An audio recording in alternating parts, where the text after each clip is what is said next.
All right, Florida Toddler Map, page 9. From 1877 to 1913, the grass in Florida grew very green. The country was tired. The country was sick.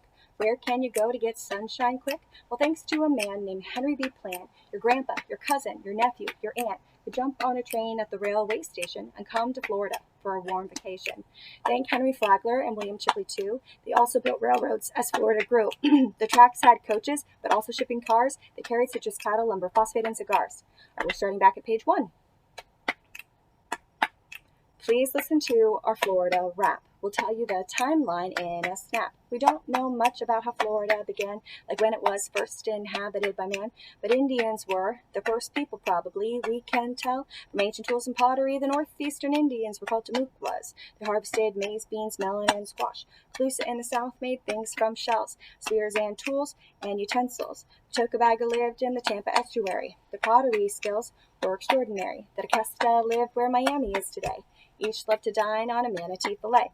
The Appalachians scalped their adversaries. Thus the North was visited by Catholic missionaries. Ponce De Leon in 1513 arrived and gazed on the flowery scene. And La Florida he named the land and stuck the flag of Spain in the sand. Do you know? What did he want? He was looking for a mythical fount. In 1539 came De Soto and his crew, traveling in Florida and other states too. He came with many conquistadors, trained to explore, trained for wars. In 1562, here comes France across the sea.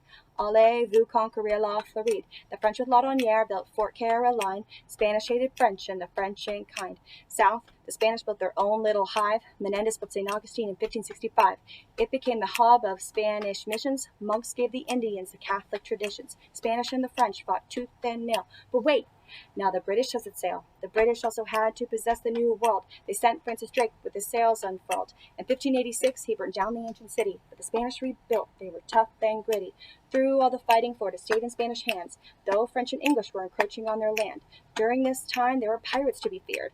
Heard of Anne Bonny, Captain Kidd, or Blackbeard? In 1763, the first Treaty of Paris. Florida was British, west and east. Dividing it in two made it easy to maintain. The roads, laws, slaves, and sugar cane. The American colonies were sick of British tricks, so they declared their freedom in 1776. The British crossed the ocean in their great big boats, but Florida stayed loyal to those bold red coats. When the war ended in 83, the Brits signed the new Treaty of Paris, and Florida belonged to the Spanish once again, but the Spanish were weak. They had few men.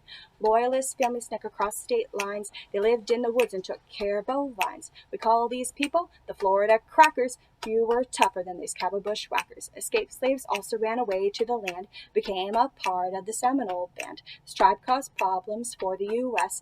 Andrew Jackson thought he'd solve the mess. He attacked the Seminole in 1816 with fire and vengeance like it's never been seen. The Spanish yelled, "We've had enough. You can have Florida since you're so rough." In 1819, Florida was ceded to the U.S. with the Adams-Onis Treaty. The war went on without an end in sight. Chief Osceola led the Seminole fight, but he died in prison and the battle was lost. America gained Florida, but at what cost? Very few Indians managed to survive. Florida is a state. It's 1845. In January of 1861, Florida seceded. Civil War had begun. Goodbye, Union. Goodbye, Lincoln. Joining the Confederacy? What were they thinking? Slavery in the South is simply a must. They tax us unfairly. It isn't just. Don't you know? We're fighting for our rights. We're the breadbasket, y'all. We'll see who wins these fights. But the Battle of Olustee was our only major brawl. Gray had won, blue had to withdraw. The South soon had the white flag waving, though Tallahassee didn't need saving. The North cried hooray! The South began to moan.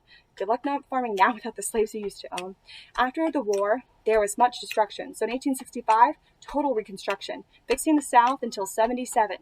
But for freed men, it was anything but heaven. Instead of land farm, they were given squat. Where was the freedom for which they fought? They still were poor. They still had a master. Despite the amendments, a total disaster. From 1877 to 1913, the grass in Florida grew very green.